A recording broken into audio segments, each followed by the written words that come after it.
My name is Daniel Ruiz. I am 68 years old, and for 15 years, my own daughter believed I was the superintendent of the building she lived in. I want to start there, with the lie, because everything else about this story only makes sense once you understand how carefully I built it, and how long I was willing to live inside it for her sake.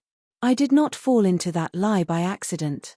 I chose it, the way you choose to wear old clothes to a job site even when you can afford new ones, because I understood something about my daughter that I never had the courage to say to her face. Camila did not want a father who could hand her the whole world. She wanted to believe she had built her own corner of it. And so, for 15 years, I let her believe that. I am telling you this before the story starts because I need you to know that everything that happened at that christening, every word my son-in-law said to me in front of 40 people, every flinch of shame I saw cross my daughter's face, was a debt 15 years in the making, and every cent of it, I had signed for myself. The bakery was my wife Rosa's idea, back in 1979, on a corner of 4th Avenue in Sunset Park that nobody else wanted. We were both 24. I was laying tile for a contractor who paid me under the table and treated me like the tile itself, something useful you didn't have to talk to. Rosa had come from Ponce with nothing but a recipe box and a stubbornness that outlasted every landlord who ever tried to raise our rent out of spite. We named it Panaderia Rosa, and for the first 6 years it barely survived. I laid tile during the day and helped her close the register at night, and we split one plate of rice and beans between us more nights than I want to remember, so the register would balance and the vendor would get paid on time. Camila was born in the apartment above the bakery in 1985, in the same bed where Rosa and I had slept every night since we bought the building, 3 years earlier. For $11,000 we scraped together from every relative in 2 countries. That building was the first thing Rosa and I ever owned outright. It would not be the last. By the time Camila was 10, we owned the building next door too, and had converted the upstairs units into rentals that finally started paying us back instead of the other way around. By the time she was 18 and leaving for college on a full scholarship she'd earned entirely on her own merit, the one thing about her life I never touched, because some things a person has to build with only their own hands. Rosa and I owned 4 buildings across Sunset Park and Windsor Terrace. By the time Rosa passed, 11 years ago, from the cancer that took 8 months to explain itself and 6 weeks to finish its work, we owned 11. I did not stop after she died. I think, if I am honest, I could not stop, because the buildings were the last conversation Rosa and I were still having. Every roof I fixed, every lease I renewed, every tenant I helped when the rent came due and their circumstances didn't, I did it the way she would have. By the time Camila married Julian Hayes, a man I liked well enough, an ambitious man, the kind who talks about building his own name in a voice that makes clear he has never once considered that a name might already have been built for him by someone quieter. I owned 19 residential buildings and, through a holding company Rosa and I had set up years before with a lawyer neither of them ever met, a controlling interest in the property management firm that ran nearly a third of the rent. Stabilized housing left in 3 Brooklyn neighborhoods. Camila and Julian moved into a 2-bedroom on the 4th floor of one of those buildings the year they married. Julian believed they had won it through a rent stabilization lottery. I had, in fact, arranged for the unit to become available at precisely the moment they needed it, through channels so quiet that even the building's actual site manager, a good man named Felix Ortega who had worked for me for a decade, believed the vacancy was coincidence. I told Camila I had taken a job as the building's superintendent after retiring from construction. It was, I explained, good honest work for a man my age, something to keep my hands busy since her mother passed. I fixed the radiators myself, some winters. I unclogged the drains. I carried groceries up 4 flights for the elderly tenants on the 3rd floor, the way I had always done, because it was true work and I have never in my life been able to walk past a task that needed doing. Camila thanked me for it, in the specific tone people use with someone they've quietly decided to feel sorry for. Dad, you really don't have to keep doing this. Julian and I could help you find something easier. I let her believe I needed the easier thing found.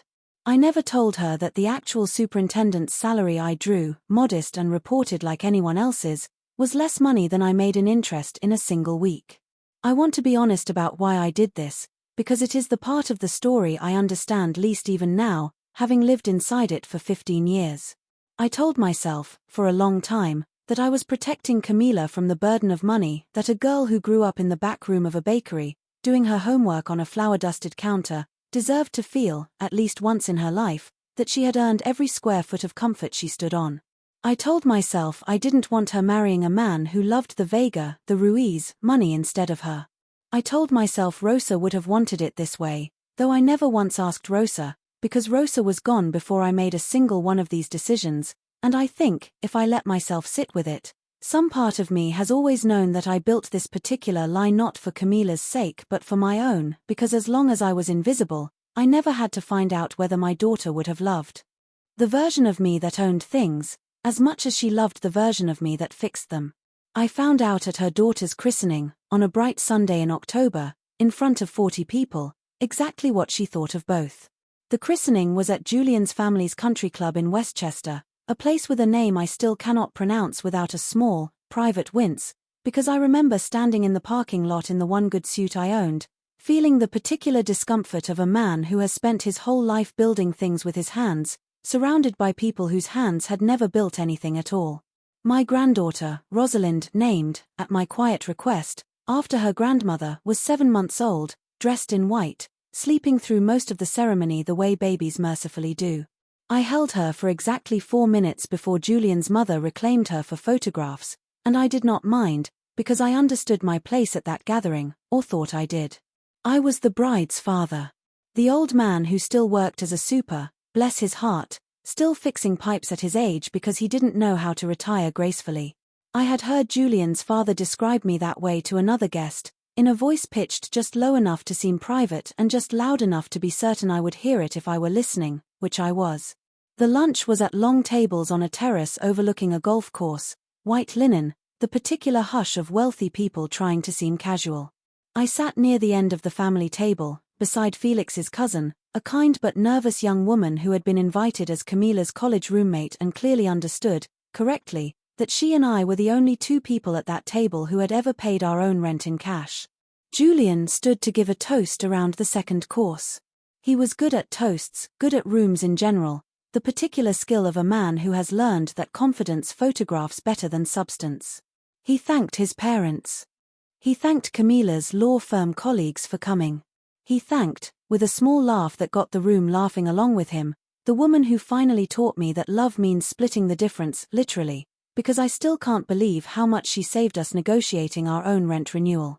Camila laughed too, a proud, easy laugh, the laugh of a woman who believed completely in the story she was telling about her own life. And then Julian looked down the table at me, and I understood, in the half-second before he spoke, that whatever came next had been planned. Not cruel. Exactly, I don't believe Julian is a cruel man, not fundamentally, but careless in the specific way that people who have never had to be careful with money are careless with the people who have spent their whole lives being careful with everything. Actually, he said, raising his glass slightly toward me, I want to say something to Daniel too, while we're all here. A ripple of polite attention turned my way. Daniel, you've done so much for us over the years. The building, the fixes, all the handyman stuff. Really, above and beyond. He smiled, warm, oblivious. But Camila and I have been talking, and honestly, we're in a really good place now. The firm made me partner. We don't need you climbing 4 flights with a toolbox at your age anymore. I actually think it might be time you looked into one of those senior communities. There's a really nice one out in New Jersey, close enough to visit. Give yourself a break. You've more than earned it. He said it kindly. That is the part one want to be honest about, even now. He said it the way you'd say something to an elderly relative you genuinely convinced yourself you were doing a favor for, not with malice, but with the particular blindness of a man who has never once had to ask where the walls around him came from. I looked at Camila. I want to tell you she objected immediately, that she looked at her husband with the sharp correction of a daughter defending her father's dignity. She did not. She looked, instead, faintly relieved, the way a person looks when someone else has finally said the awkward thing they'd been circling for months, and she reached over and put her hand on my forearm and said, in a voice gentle enough that I understood she believed she was being kind, Dad, we really do think it's time. You don't have to keep proving anything to us. You've done so much already. You've done so much already. I sat with that sentence for a long moment, 40 people's eyes politely, briefly on me, before returning to their conversations, the way a table returns its attention once an uncomfortable moment has been smoothed over. I thought about the 11 years since Rosa died, spent unclogging drains and hauling groceries up 4 flights in a building I owned outright, so that my daughter could feel, even once in her adult life, the particular pride of believing she'd built something with her own 2 hands. I thought about the fact that you've done so much already was, in its own quiet way, true, just not in any sense that Camila understood. I did not say anything at the table. I smiled, the way I have smiled through 15 years of small humiliations I chose for myself, and I said, maybe you're right. I'll think about it. And I meant, at the time, that I would think about the lie, not the truth. I had built the lie carefully enough that I believed, that afternoon, I could simply keep building it a little longer. The christening ended. I hugged my daughter and my granddaughter goodbye in the parking lot, and I drove the 90 minutes back to Brooklyn alone, the way I had driven alone since Rosa died, and I thought I still had time to decide, in my own way and on my own schedule, whether to let the lie end quietly or keep it going a while longer. The lie ended for me 3 days later, on a Wednesday afternoon, in a hallway, by accident, in front of my daughter. Camila had stopped by the building unannounced. She still did that sometimes, dropping in with Rosalind in the stroller to say hello to Dad the super between errands, a habit that had always secretly delighted me more than she knew, and she found me in the lobby talking to Felix Ortega, who managed the building's day-to-day operations and had worked for the holding company for 11 years, long enough to know exactly who I was and exactly why he was never supposed to say so in front of my daughter. My cell phone rang while Camila stood there bouncing Rosalind on her hip, waiting for me to finish. It was Priya Chandrasekharan, the property management firm's controller, calling about a routine matter, a lease renewal on a commercial unit 2 blocks over, nothing dramatic, nothing that should have mattered at all. I almost let it go to voicemail. I have thought about that moment more times than I can count since, the small mercy of a phone call I could have silenced and didn't. I answered instead, the way I always answer, out of the same habit of responsibility that had kept me climbing 4 flights of stairs with a toolbox for 15 years. Mr. Ruiz, Priya said, her voice crisp and businesslike, the voice of someone speaking to the owner of a firm, not a superintendent fixing radiators. Sorry to bother you on a Wednesday, but I need your signature on the 4th Avenue renewal by end of day, and I wanted to confirm you're still planning to increase Felix's authority over unit approvals now that you've cut back your hours. The board is asking whether you want to remain listed as majority owner on the new filing, or whether this might finally be the year you transition to fully passive. Half-second of silence that followed, my daughter's face change. Felix, God bless him, tried to recover it. He said something quick about a different Mr. Ruiz, a mix-up, a common name, but Camila was a lawyer, and lawyers are trained. Above almost anything else, to notice the exact moment a story stops holding together. She looked at me. She looked at Felix, who would not meet her eyes. She looked at the phone still pressed to my ear, Priya's voice still faintly audible asking if I was still there. Priya, I'll call you back, I said, and hung up, and stood in that lobby with my daughter and my granddaughter and 15 years of life finally, unavoidably, out in the open air between us.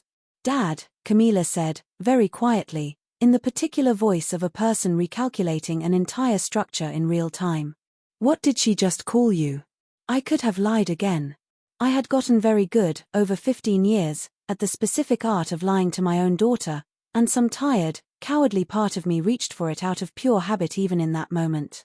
But I looked at Rosalind on her hip, 7 months old, sleeping through her second family reckoning in a week without knowing it, and I understood that I owed my daughter, finally, the same thing I had once believed I was protecting her from, the truth about exactly how much I had built, and exactly how much of it belonged, in every way that mattered, to her. Come upstairs, I said. I'll tell you everything. I should have told you a long time ago. We sat in the apartment that was, in fact, hers and Julian's, though I had paid for the renovation of its kitchen 4 years earlier under an invoice that listed the contractor's fee as coming from building capital improvements, and I told my daughter, for the first time in her adult life, the truth about her own family. I told her about the bakery, though she knew that part. I told her about the 11 buildings her mother and I had built before she passed, and the 8 more I had added since, alone, in the quiet years when the buildings were the only conversation with Rosa I still had access to. I told her about the holding company, about the property management firm, about the fact that the apartment she was sitting in, the one she had believed she'd won through a stroke of rent stabilization luck, had been arranged, gently and invisibly, by a father who could not bear to watch his daughter marry into a life that made her feel, even slightly, less than she was. Why, Camila said, when I finished, and it was not really a question, it was closer to a wound. Why would you let me believe, Dad? Do you understand what you let happen? Do you understand what I just watched Julian say to you? What I said to you? I know exactly what you said, I told her. I was there. You let him tell you to move to a senior home in New Jersey. You let me, her voice broke, and she pressed the back of her hand briefly to her mouth, the exact gesture Rosa used to make when she was trying not to cry in front of a customer. I told my own father he'd done enough already. While he was standing there letting my husband humiliate him, and the whole time you owned the building we were standing in. I let you believe a story I told you, I said. None of what happened at that table is your fault for believing a lie I spent 15 years building. I'm the one who built it, Camila. I built it because I wanted, more than almost anything, for you to feel like you'd earned your own life instead of inheriting mine. I think, somewhere along the way, I built it so well that I forgot to ask whether it was actually serving you, or whether it had just become easier for me than telling the truth. She was quiet for a long moment, Rosalind stirring faintly against her shoulder, and when she finally spoke, her voice had gone very still in a way that reminded me, sharply, of her mother. What do you want to do now? She said. About Julian. About all of it. And this is the part of the story I have thought about more than any other, because I understood, sitting in that kitchen, that I had a choice in front of me that would define the rest of my relationship with my daughter far more than 15 years of silence ever had.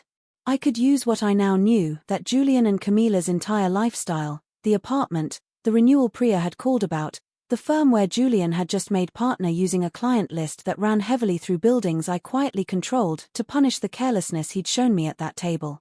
It would have been easy. It would, I think, have even felt satisfying, for about a day. I chose the other thing instead. I don't want to hurt Julian, I told Camila. I want him to understand something, and I want you to understand it too, and I think the only way either of you will really understand it is if I stop protecting you both from the truth of where you're standing. 3 weeks later, I called a meeting. Not a confrontation, I have never believed confrontations change anyone's mind, only their posture, but a meeting, in the actual Vega Properties conference room I had avoided showing my daughter's family for 15 years, on the 3rd floor of the building on Park Avenue that housed the holding company Rosa and I had built out of a flower-dusted bakery counter in Sunset Park. Julian arrived expecting, I think, an awkward and vaguely charitable conversation about his father-in-law's living arrangements.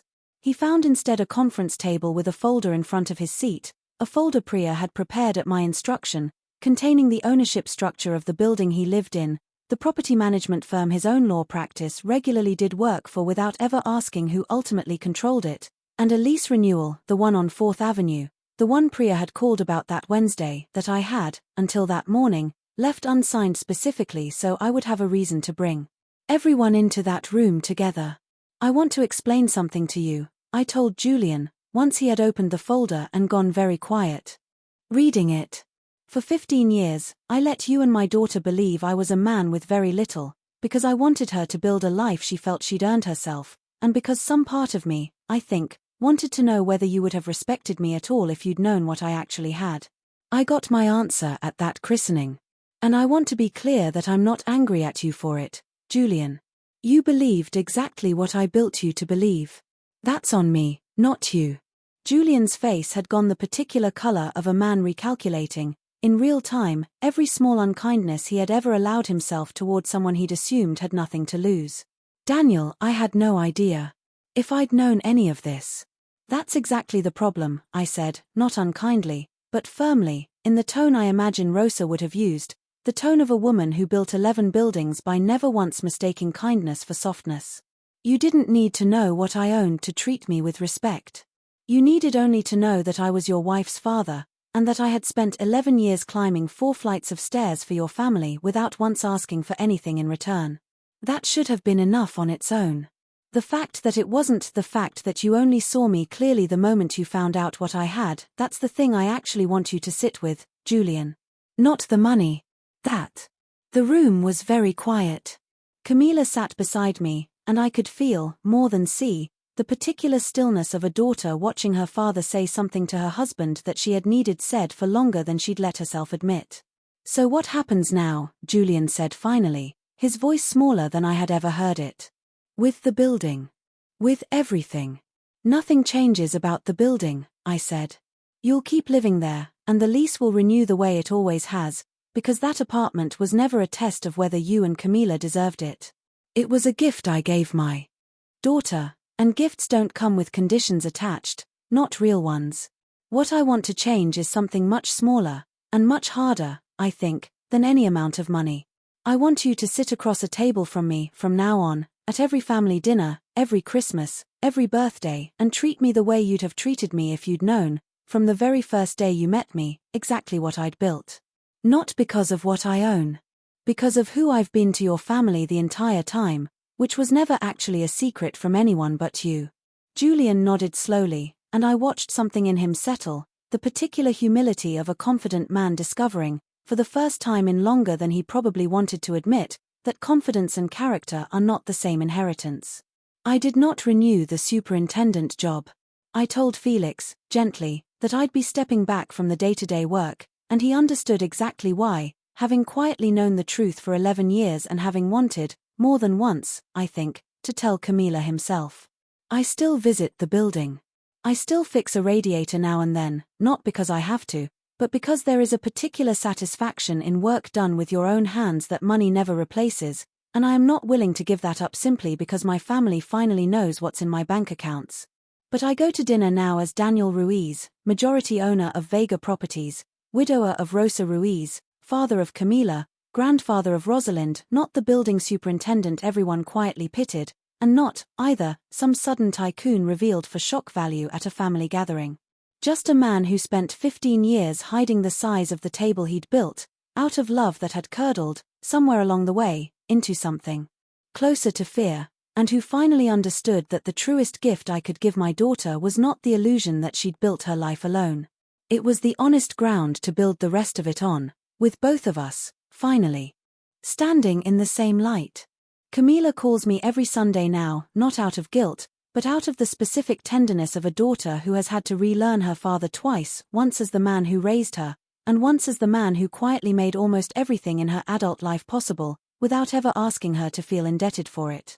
Julian brings Rosalind by the 4th Avenue building sometimes, on weekends, and shows her the corner where her grandmother's bakery used to stand, before it became 4 more floors of the thing her family actually is, not wealth, exactly, though there is plenty of that now. A structure. Built one honest brick at a time, by 2 people who never once believed love and money had to lie to each other, until, for 15 years, I forgot that myself. I am 68 years old. I own 19 buildings and a controlling share of the firm that manages a third of them. And for the first time since Rosa died, I do not have to pretend, in front of my own family, to be smaller than I am.